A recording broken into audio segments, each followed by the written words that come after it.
ಇವತ್ತು ಬೆಳಗ್ಗೆ ಇಡಿ ಅಧಿಕಾರಿಗಳು ಕಸ್ಟಡಿಗೆ ಪಡ್ಕೊಂಡ ಬಳಿಕ ನಾಗೇಂದ್ರ ಅವರ ಡ್ರಿಲ್ ಶುರುವಾಗಿದೆ. 11 ಗಂಟೆಯಿಂದ ನಡೀತಾ ಇದೆ ಪ್ರತಿಯೊಂದು ವಿಚಾರಣೆ. ಎಲ್ಲ ಎವಿಡೆನ್ಸ್ ಇವರೇನು ಕಲೆಕ್ಟ್ ಮಾಡಿದ್ದಾರೆ, ಬ್ಯಾಂಕ್ ಟ್ರಾನ್ಸಾಕ್ಷನ್ಸ್ ಇರ್ಬೋದು, ಎಲ್ಲ ಟೆಕ್ನಿಕಲ್ ಎವಿಡೆನ್ಸ್ಗಳನ್ನು ಮುಂದಿಟ್ಟು ನಾಗೇಂದ್ರ ಅವರ ವಿಚಾರಣೆ ಆಗ್ತಾ ಇದೆ. ವಿಚಾರಣೆಯ ಸಂಪೂರ್ಣ ದೃಶ್ಯಗಳ ವಿಡಿಯೋ ರೆಕಾರ್ಡಿಂಗ್ ಆಗ್ತಾ ಇದೆ ಅಂತಕ್ಕಂಥ ಮಾಹಿತಿ ಬರ್ತಾ ಇದೆ. ಇಡಿ ಅಧಿಕಾರಿಗಳಿಂದ ಮಾಜಿ ಸಚಿವ ನಾಗೇಂದ್ರಗೆ ಡ್ರಿಲ್ ಇವಾಗ ನಾ ಹೇಳಿದ್ನಲ್ಲ, 1 ನಿಮಿಷವೂ ಕೂಡ ವೇಸ್ಟ್ ಮಾಡ್ದಂಗೆ ತನಿಖೆಯನ್ನು ಮಾಡ್ತಾರೆ, ವಿಚಾರಣೆ ಮಾಡ್ತಾರೆ.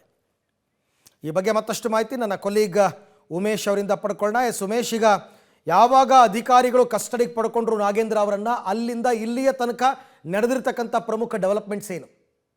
ಅರವಿಂದ್, ನಿನ್ನೆನೇ ಅವ್ರನ್ನ ಕಸ್ಟಡಿಗೆ ಪಡ್ಕೊಂಡಂಥ ವೇಳೆಯಲ್ಲಿ ಒಂದಷ್ಟು ಮಾಹಿತಿಗಳನ್ನು ಪ್ರಾಥಮಿಕವಾಗಿ ಕಲೆಕ್ಟ್ ಮಾಡಿರುವಂಥದ್ದು. ಇವತ್ತು ಯಾವಾಗ ನ್ಯಾಯಾಧೀಶರ ಮುಂದೆ ಹಾಜರುಪಡಿಸಿ ನಂತರದಲ್ಲಿ 6 ದಿನಗಳ ಕಾಲ ಏನು ಕಸ್ಟಡಿಗೆ ಪಡೀತಾರೆ, ಕಸ್ಟಡಿಗೆ ಪಡೆದ ನಂತರದಲ್ಲಿ ಸ್ವಲ್ಪ ಹೊತ್ತು ಗ್ಯಾಪ್ ಕೊಟ್ಟರು ಅಂತ ಅನ್ನೋದ್ರ ಬಗ್ಗೆ ಮಾಹಿತಿ ಇರುವಂಥದ್ದು. 11 ಗಂಟೆ ನಂತರದಲ್ಲಿ ಈಗ ಇಡಿ ಅಧಿಕಾರಿಗಳು ನಾಗೇಂದ್ರ ಅವರನ್ನ ತೀವ್ರ ವಿಚಾರಣೆಗೆ ಒಳಪಡಿಸಿರುವಂಥದ್ದು.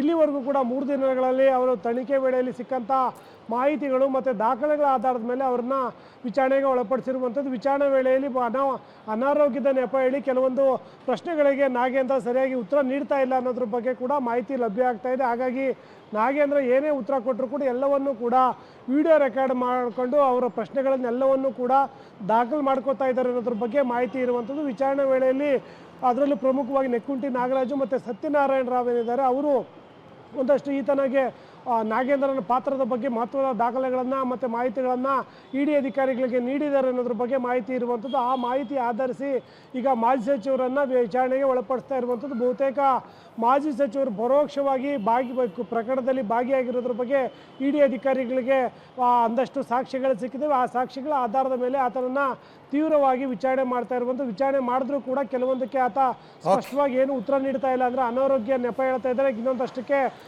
ಏನು ಉತ್ತರ ನೀಡ್ತಾ ಒನ್ಲೈನ್ ಉತ್ತರ ನೀಡ್ತಾ ಇದ್ದಾರೆ ಅನ್ನೋದ್ರ ಬಗ್ಗೆ ಮಾಹಿತಿ ಸಿಗ್ತಾ ಇರುವಂಥದ್ದು. ಅರವಿಂದ್, ಥ್ಯಾಂಕ್ ಯು ತಮ್ಮ ಎಲ್ಲ ಮಾಹಿತಿಗೆ ಉಮೇಶ್. ಒಟ್ಟಾರೆ ಇಡಿ ಅಧಿಕಾರಿಗಳು ಅಷ್ಟು ಸುಲಭಕ್ಕೆ ಬಿಡಲ್ಲ.